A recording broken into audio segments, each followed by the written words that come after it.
After veto fights, late-night debates, and political fallout, Oklahoma lawmakers finally wrapped the 2025 session. But what actually got done, and what does it mean for you? We're starting this newscast with accountability, tracking your tax dollars and the promises made under the dome of the Capitol. Thanks for joining us tonight at 10. I'm Brody Myers. And just as the dust settles at the Capitol, we're digging into what your government and this session and who's already questioning the results.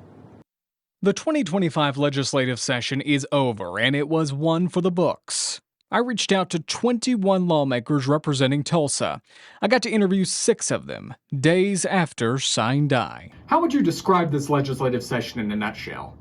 Organized chaos. It was, in some ways, not so bad. Very deliberative, if I were to put it just a few words. You know, they're all busy. This was busy as well. It was a wild one, and we had much policy come out of it. Pretty smooth until probably the last day. It was that last day when tensions between the legislature and the governor boiled over.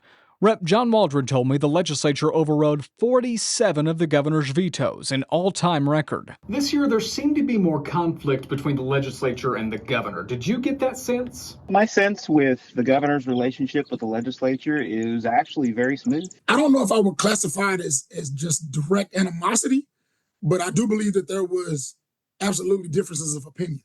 Leading up to the last day, the governor had gotten pretty much what he wanted. Many of us were surprised by the veto memos, and then within some of those memos, we were surprised by some of the tone of those memos. I think maybe he was testing some of the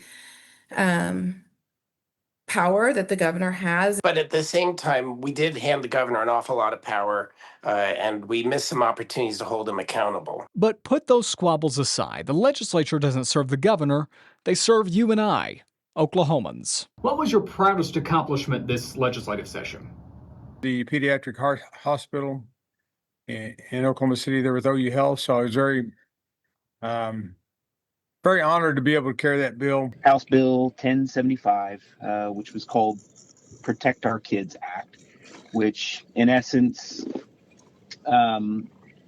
held accountable educators who are accused of inappropriate conduct with children. Stopping a ban on new wind turbine construction. Probably the bill that I'm most proud of is House Bill 1512, which sets up the state health insurance marketplace in lieu of the federal marketplace. House Bill 1137 with the Missing and Murdered Indigenous People Bill. Perhaps nothing encapsulates Oklahoma politics more than that one. It highlights conflicts between the tribes and the governor, who vetoed the bill. And it was one of many vetoes the legislature overrode. In Tulsa, Brody Myers, 2 News, Oklahoma.